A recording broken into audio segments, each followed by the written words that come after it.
In Western Samoa, Apia is the only town. Most of the people live in villages. In the days of sailing ships, this waterfront was a meeting place for adventurous men in the South Pacific. They all came ashore here, missionaries, explorers, whalers, pirates, native kings and naval captains. It was here in 1889 the Scottish writer Robert Louis Stevenson arrived with his family in a chartered schooner. They'd visited most of the South Sea Islands, but chose to make their home in Samoa. On the slopes of Mount Weir, Stevenson, who had been trained as an engineer, designed this house, and with his American wife planned and planted this beautiful garden. His wife had nursed him through many years of illness. She was indeed the teacher. Tender wrote the poem, My Wife.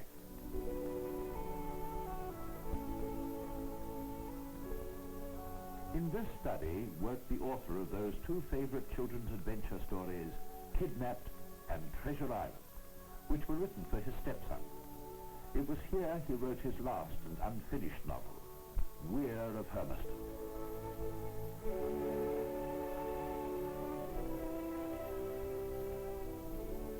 Fireplaces are not necessary, of course, in the tropics, but this one was built to remind Robert Louis Stevenson of his old home in Scotland. His wife encouraged his writing and shared his interest in the Samoan people. They called him Tusitala, the storyteller.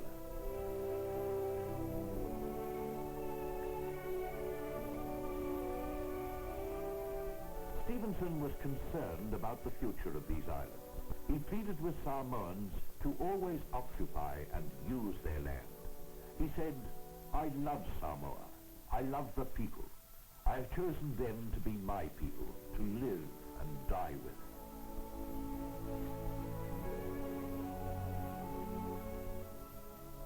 Yes, he did die in Samoa. His Samoan friends cut a track and carried him up to the summit of Mount Weir, where stands his tomb engraved with his famous Requiem.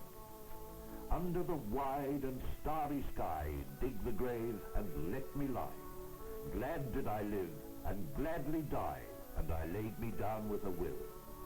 This be the verse you grave for me. Here he lies where he longed to be. Home is the sailor, home from sea, and the hunter, home from the hills.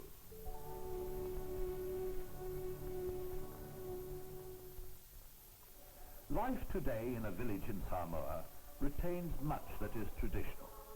It has changed very little since the time of Robert Louis Stevenson. Samoans build houses called Fireplace, which are suited to the tropics. The roofs are thatched and supported with timbers from the local forests. Lines are used as a protection from the weather.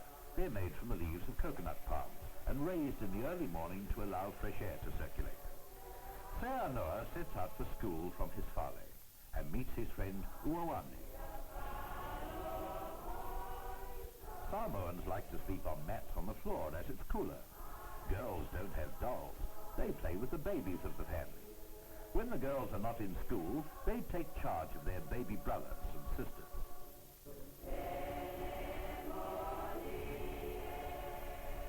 Each morning, the sleeping mats are taken out to air.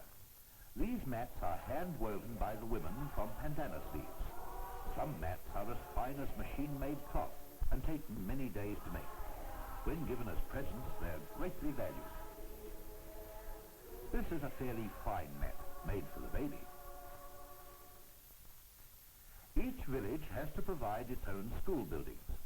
This school on Manono Island was built with the prize money won by the villagers in the annual longboat race. Western Samoa is now an independent nation, with its own flag and its own national anthem.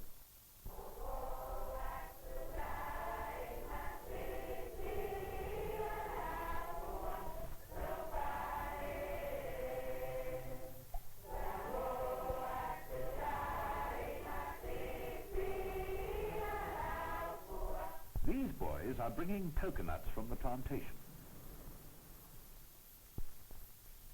The happiest children are those sent to gather shellfish and crabs along the shores of the lagoon.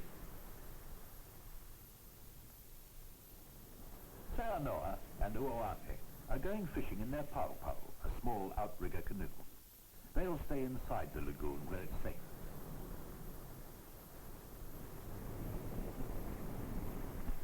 But their fathers go beyond the coral reef, out to the open sea in search of larger fish. Samoa and Uoane are going to try to catch an octopus by using a very cunning trick. Every Samoan boy knows the legend of the octopus and the rat. In olden times, these two were very good friends. In fact, the rat used to ride about sitting on the head of the octopus, until one day the rat insulted his friend by making a deposit on his head. Now the octopus gets mad when he sees anything that even looks like a rat.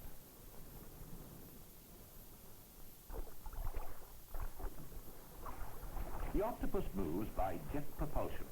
It draws water into its body and shoots it out in quick bursts. To hide itself, it can change to almost any color.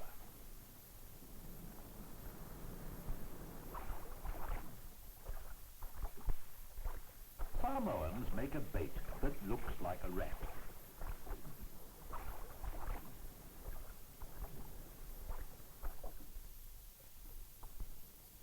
The octopus attacks it furiously, winding its tentacles round and round its enemy.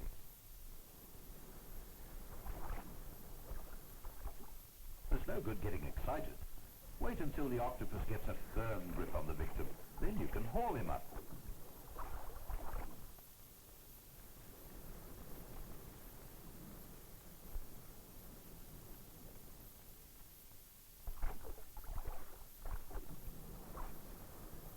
It's not every day that Samoa and Uoane make a catch like this. Now they can have their favorite meal, octopus soup.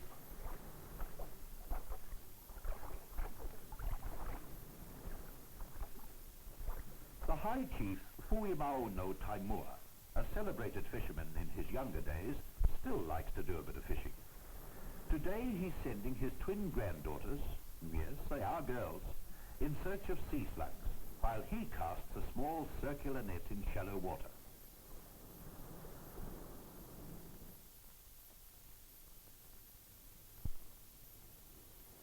This method of fishing is very old and is used by native people in many countries.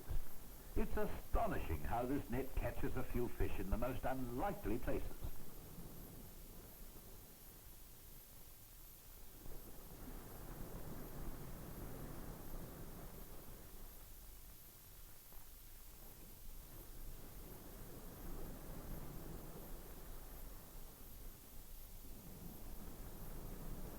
Samoans regard sea slugs as a delicacy.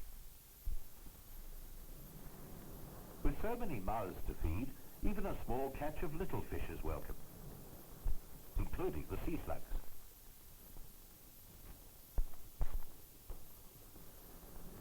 When it rains in Samoa, it's extremely heavy, amounting to over 100 inches a year. Combined with the tropical heat, it produces an abundance of vegetables, fruit, and flowers.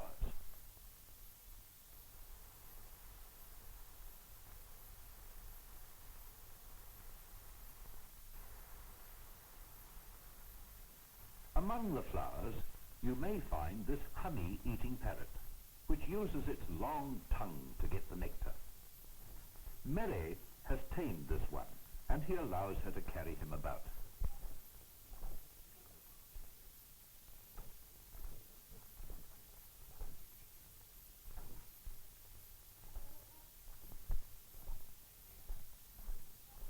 The Kapok is a useful tree.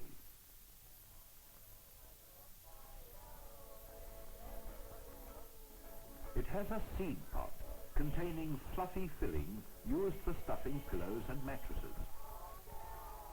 With plenty of Kapok growing, families can have enormous Kapok beds for their European visitors. This is the breadfruit tree. The fruit is an important part of the Samoan diet and takes the place of bread.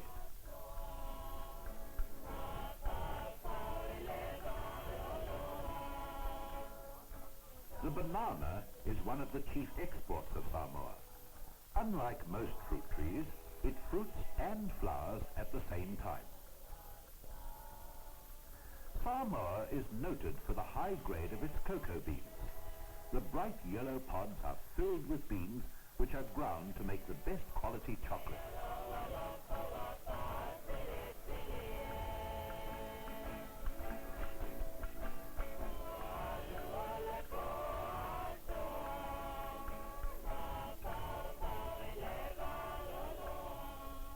The pods are split open and the beans separated from a sticky substance.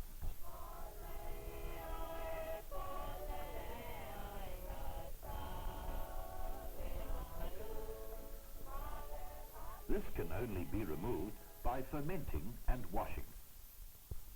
The beans are then laid out in the hot sun to dry.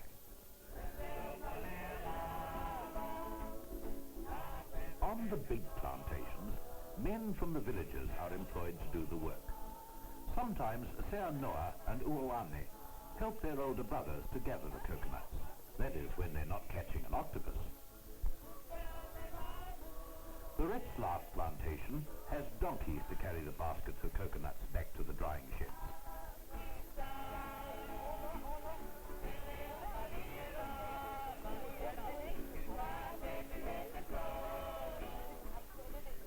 The coconuts are split open and scooped out.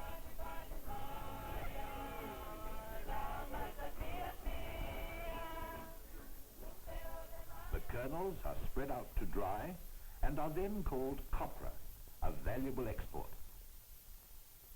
In fact, from the coconut palm, over 100 commodities are made. The coconut is also used in Samoan cooking.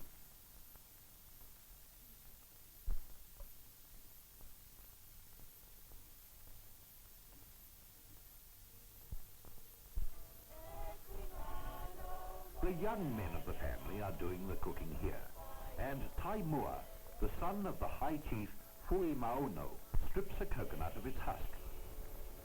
The elaborate tattooing on Taimua's back and legs means that he's now reached manhood.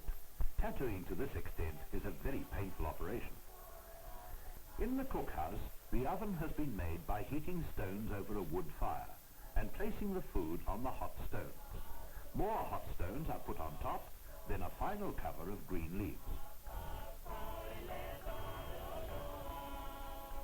When the meal is ready, it's taken to the High Chief's house, which is raised high off the ground to show that he's the most important man in the village. The High Chief eats first. After the chief has been served, the rest of the family have their meal. Today, the young men have made a delicious octopus soup with coconut cream. This is being eaten from banana leaf plates, with spoons also made from leaves. No washing up of dishes for these children.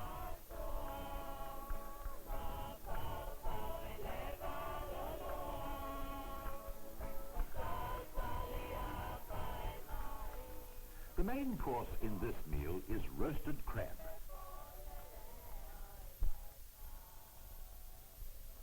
Cracking shells with their teeth and eating hard, natural foods gives most Samoan children good teeth. This is what the breadfruit looks like when it's cooked. The village taupo, usually a daughter of the High Chief, has special duties. Pa'alinga is a taupo, and she has to entertain visitors and wait on them. She, in turn, is waited on by the younger members of the family.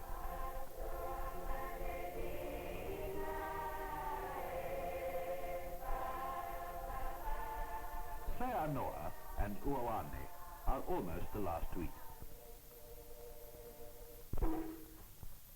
On Sunday morning, instead of bells, a gong made from a hollow log calls the villagers to church.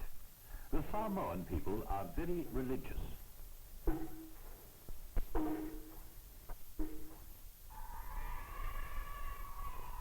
There are many large churches of unusual architecture in Samoa, sometimes 2 or 3 in a village.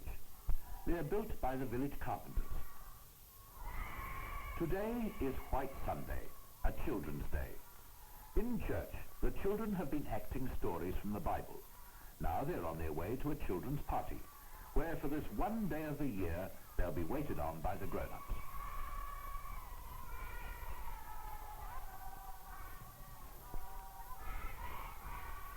Ah, here are the slug hunters in their Sunday hats. Several villagers build longboats, an adaptation of the longboats of whaling days, lengthened to 100 feet to take 44 oarsmen.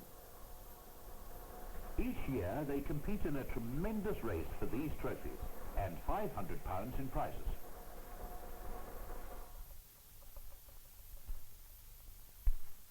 The training is tough and starts in earnest 2 months before the race. Here in Apolima village, the team are being coached by their captain. The crew members must thoroughly understand the captain's tactics for the race. The drummer gives the beat that keeps the men moving in rhythm.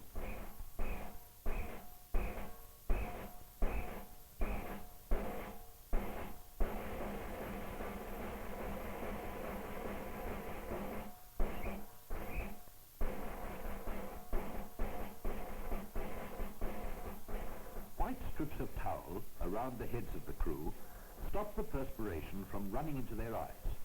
It's needed in a temperature of 87 degrees with 90% humidity. For the final back-breaking test, a heavy stone in a sack is dragged backwards and forwards over a branch to strengthen the rowing muscles.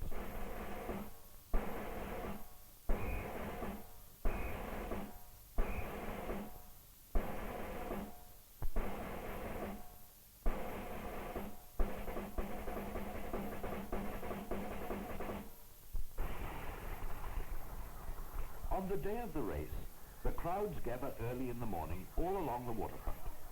The longboats leave before dawn to the starting point 5 miles out in the open sea. The sea is usually calmer at about sunrise. The Apolima captain waits for the starting gun. The Polynesians were called the Vikings of the sunrise, and they have always been daring seamen. They're away, and they start to even up their stroke for the 5-mile pool. The Apolima boat, Manuleli Tautala, Talking Bird, got away to a good start. But the other boats, Leoti, the goat, Telefoni, the link between the islands, and Rockety, the rocket, also have hard-trained crews and captains who know how to get the utmost from their men. Fortunately, the sea is still not too rough for the captains to stand up. Should a sudden tropical squall arise, it would be dangerous for these 100-foot boats, which can break in half or overturn as they have done.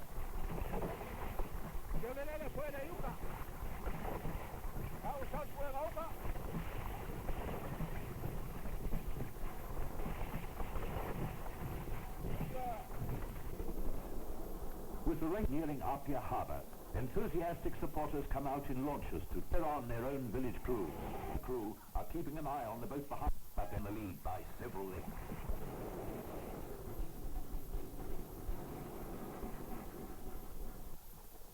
Towards the end of the race, these boats attain the astonishing speed of 10 knots and soon pull ahead of the launches carrying spectators. Here is Leoti, the goat, making a spurt forward into second place. But they can't catch the Apolima boat now. It's well ahead as they come in sight of the waterfront and the excited crowds. They pass between the two finishing flags and toss their oars in victory. It's a great day for Apia, and the villagers proudly carry their boat ashore. The prize money will make it possible to build another new school. This annual test of strength and seamanship is keeping alive the spirit of those great Polynesian navigators who were first to find these islands. There is still adventure out seas for these boys, who may someday row in a longboat race for their village in Samoa.